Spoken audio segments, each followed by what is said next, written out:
పూరా లోకల్. నమస్తే, welcome to పూరా లోకల్. ప్రస్తుతం మనం సీతాఫల్ మండి కార్పొరేటర్ హేమ సామాలతో ఉన్నాము. ఏం జరిగింది వాళ్ళ కౌన్సిల్ మీటింగ్ లో, ఏం చర్చించుకున్నారు? ఏం జరగలేదు, యథావిధిగా అదే లొల్లి అదే పంచాయతీలే అన్నట్టు కనిపించింది. ప్రధానమైన చాలా సమస్యల మీద మేము డిస్కస్ చేయాలని చెప్పేసి చాలా భారీ ఎత్తున ప్రిపేర్ అయ్యి వచ్చినాం.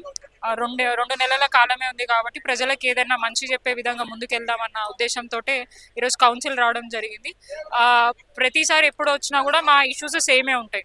రోడ్సే కానివ్వండి, శానిటేషన్, స్ట్రీట్ లైట్స్, ఇట్లాంటి రెగ్యులర్ ఇష్యూసే పెండింగ్లో ఉన్నాయి. అవి కొత్తగా అడగాల్సింది రిపీటెడ్ క్వశ్చన్సే మేము వేస్తూ ఉన్నాం. అండ్ రీసెంట్గా ఒక పెద్ద ఇష్యూ ఏంటంటే హైదరాబాద్ నగరంలో, ముఖ్యంగా మా సికింద్రాబాద్, మీకు కూడా ఐడియా ఉండొచ్చు, అక్కడ ఒక 20% ల్యాండ్ ఏమో మనకి రైల్వేకి సంబంధించింది, ఇంకా 20% ల్యాండ్ ఓయూకి సంబంధించింది. మిగతా 60% కేవలం రెసిడెన్షియల్, అది కూడా చాలా స్లమ్ ఏరియాస్ ఉండే ఏరియాలలో. ఏదైనా డెవలప్మెంట్ చేద్దామంటే జాగాలు లేని పరిస్థితి. ఏదైనా కూడా ప్రభుత్వం అడిగితే జాగాలు చూపించండి, మేము కట్టిస్తామని అన్నారు. మరి ఉన్న జాగా చూపిస్తుంటే దాన్ని తీసుకుపోయి రియల్ ఎస్టేట్ దందాకి వాడుకుంటానంటే ఎట్లా ఒప్పుకుంటాం? ఇప్పుడు మా దగ్గర చాలా మందికి డబుల్ బెడ్రూమ్ రాలేదు. ఉన్న ఏరియాస్లోనే మేము కొద్దిగా స్లమ్ ఏరియాస్ 2 BHK కట్టించే ప్రయత్నం చేసినాము. సో మాలాంటి జాగా లేని వాళ్ళకి ఇట్లాంటి కొన్ని ప్లేసెస్లో డబుల్ బెడ్రూమ్ కట్టించిన కనీసం వాళ్ళకి ఉపయోగపడుతుంది అన్న ఉద్దేశంతో మేము ఆ జాగాలని GHMCకి హ్యాండ్ ఓవర్ చేయాలా, GHMCలో ఉన్న ప్రజలకి దాన్ని ఉపయోగపడే విధంగా ఏమైనా చర్యలు తీసుకోవాలని చెప్తున్నాం. కానీ వాళ్ళు ఏం చేస్తున్నారు, గతంలో BRS ఉన్నప్పుడు 50-50గా ఇండస్ట్రియల్ పర్పస్కి ప్లస్ అదే ఇండస్ట్రియల్ జోన్లో పనిచేసే వాళ్ళకి రెసిడెన్షియల్ కట్టించాలని చెప్పడం జరిగింది. సో అక్కడ ఎక్కడ కమర్షియల్ లేదు.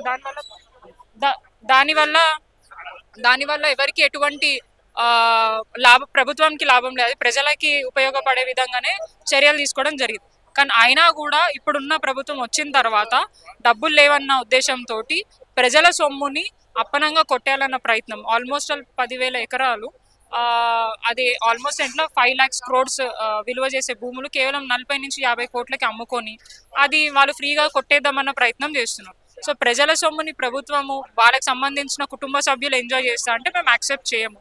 దానిని తీర్మానం చేసి GO 27ని రద్దు చేయాలి, ఆ డిమాండ్ పెట్టాలి, ప్రభుత్వానికి పంపించాలి. ఎందుకంటే అవన్నీ కూడా GHMC పరిధిలోనే ఉన్నాయి, మాకు ఉపయోగపడే లిమిట్స్లోనే అవి ఉన్నాయి కాబట్టి. సో ప్రభుత్వంకి ఇది మేయర్ గారు అంటే ఇది ప్రభుత్వ డిసిషన్, ప్రభుత్వ పరిధిలో ఉందండి.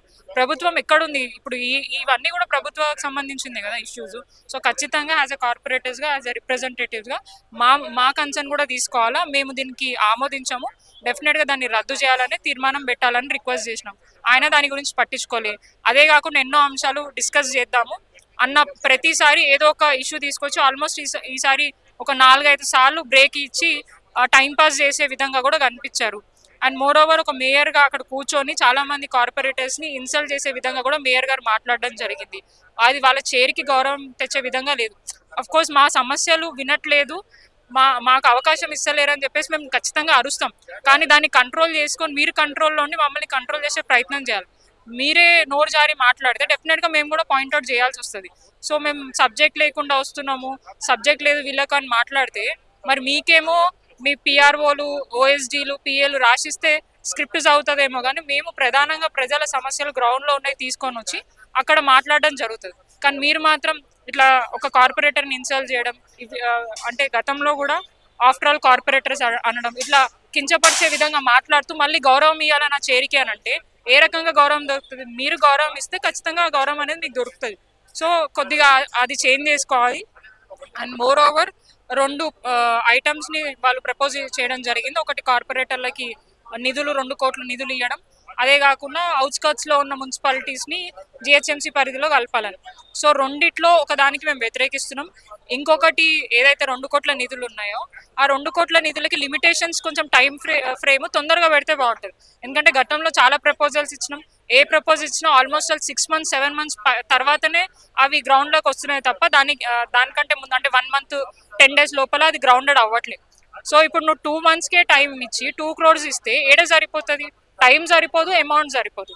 మేము గతంలో మాకు బడ్జెట్ లేకపోయినా ఆల్మోస్ట్ 5-6 కోట్లు రోడ్లకు తెచ్చుకునే పరిస్థితి. కానీ ఇప్పుడు 2 కోట్ల వర్కులు 2 CC రోడ్లకే అయిపోతాయి. సో ఏ రకంగా మేము ఉపయోగించుకోవాలనేది మా డిస్కషన్ ఉండే. సో దానికి మేము కమిషనర్ గారితో మళ్ళీ పర్సనల్గా వెళ్ళి మాట్లాడి దాని గురించి కూడా మేము డిస్కషన్ చేస్తాం. మీ డివిజన్ కి అంటే ప్రతి డివిజన్ కి 2 కోట్ల రూపాయలు ఇస్తున్నారు అభివృద్ధి కార్యక్రమాలకి. ఒక కార్పొరేటర్ గా మీరు ఇప్పటివరకు కార్పొరేటర్ గా సంతృప్తిగా ఉన్నారా? సీతాఫల్ మండి డివిజన్ కార్పొరేటర్ గా అలాగే ఈ 2 కోట్ల రూపాయలతోటి ఎలాంటి కార్యక్రమాలు చేయబోతున్నారు? 2 years నుంచి నేను అయితే సాటిస్ఫై లేదు. బిఫోర్ దట్ చాలా వర్క్స్ మేము చేసాము.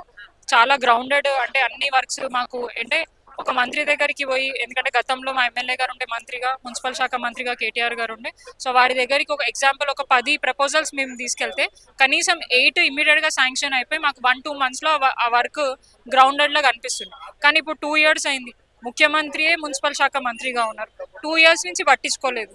ఇప్పుడు 2 months లోపల లోకల్ బాడీ ఎలక్షన్స్ ఉన్నాయని చెప్పేసి వారి అవసరాల మేరకు ఈ బడ్జెట్ ఇచ్చి ప్రజలకు ఏదో చూపించుకోవాలో చెప్పడానికి ఏదైనా ఉండాలన్న ఉద్దేశంతో ఈ ప్రపోజల్ తీసుకొచ్చారు. సో ఇది వాళ్ళ అవసరానికి వాడుతున్నారు తప్ప ప్రజలకి అవసరమైన విధంగా పని చేస్తున్నట్టు మాత్రం కనిపించట్లేదు. సో ఈ 2 crores ఇచ్చారు కదా, దాంట్లో 1 crore మాకు డైరెక్ట్ గా అన్నారు, ఇంకో 1 crore త్రూ ఇన్ఛార్జ్ అన్నారు. త్రూ ఇన్ఛార్జ్ అని అంటే మరి నేను తీసుకుపోయే ప్రపోజల్స్ వాళ్ళు యాక్సెప్ట్ చేస్తారా, లేదంటే అక్కడున్న చోటా మోటార్ లీడర్లు తీసుకుపోయి మాకు ఇవి ఇవ్వాలి అని చెప్పేసి వాళ్ళే మినిస్టర్ కి పోయి ప్రపోజల్ ఇస్తే శాంక్షన్ చేస్తారా? ఆ క్లారిటీ మాకు ప్రాపర్ గా లేదు. సో ఇచ్చినట్టే ఇచ్చి తీసుకున్నట్టు అంటే ఏదో ఇచ్చినామని చెప్పుకోవడానికే కానీ రియాలిటీగా కార్పొరేటర్ కి ఫుల్ ఫ్లెడ్జ్ గా బడ్జెట్ వచ్చిందని మేము అనుకోవట్లేదు. గతంలో మాకు అఫీషియల్ గా ఒక బడ్జెట్ లేకపోయినప్పటికీ మేము మా అధికారుల దగ్గరికే కానివ్వండి, లేదంటే మా మంత్రుల దగ్గర పోతే ఇమీడియట్ గా అక్కడ ఉన్న సమస్యల మీద వాళ్ళు యాక్షన్ తీసుకుంటుండే. కానీ 2 years అయినా 2 times ముఖ్యమంత్రి గారు ఒక రివ్యూ మీటింగ్ పెట్టి దాన్ని పూర్తిగా ఎటువంటి ప్రోగ్రెస్ లేకుండా ప్రజలని గాలి కొదిలేసి ఆల్మోస్ట్ ఆల్ మాన్సూన్ సమయమే కానివ్వండి, సమ్మర్ సీజన్లోనే కానివ్వండి ప్రజలు చాలా సమస్యలు ఎదుర్కొంటున్నారు. మాన్సూన్ టైంలో ప్రిపరేషన్ మెజర్స్ ఏం తీసుకోలేదు. ఇప్పుడు సమ్మర్ కొన్ని నెలలలో ఉంది కాబట్టి దానికి ఇప్పుడే మనం చాలా ఇబ్బందులు పడుతున్నాం. ఓవర్ఫ్లోస్ అవుతున్నాయి, పొల్యూషన్ వాటర్స్ వస్తున్నాయి. హెచ్ఎండబ్ల్యూస్ దగ్గరికి వెళ్తే ఎండీ గారి దగ్గర డబ్బులు లేవంటున్నారు. మరి ఎవరిని వెళ్ళి అడగాల? నువ్వు 2 crores ఇచ్చినా అక్కడ రోడ్ల పని ఆగిపోతాయి, ఎందుకంటే అక్కడ సివరేజ్ ఓవర్ఫ్లో ప్రాబ్లం ఉంది, ప్లస్ వాటర్ ప్రాబ్లం. నువ్వు దానికి నిధులు లేకుండా కేవలం జిహెచ్ఎంసీకే ఇస్తా అంటే ఎట్లా యూజ్ అవుతుంది? సో జిహెచ్ఎంసీకి ఇచ్చినట్టే హెచ్ఎండబ్ల్యూఎస్ కూడా నువ్వు నిధులు ఇస్తే అప్పుడు ప్రాపర్గా మేము ఏదైనా పని చేయడానికే ఉంటుంది తప్ప ఏదో నీ పొలిటికల్ స్టంట్ కోసం నువ్వు ఏదో ప్రజలకు పోయి మేము కాంగ్రెస్ ప్రభుత్వం ఇట్లా ఇచ్చినాం అట్లా ఇచ్చినామని చెప్పుకోవడానికి కాదు. రియాలిటీ బేసిస్లో ఆ వర్క్ జరిగితేనే దానికి ఏమైనా వ్యాలిడిటీ ఉంటుందని మేము భావిస్తాం.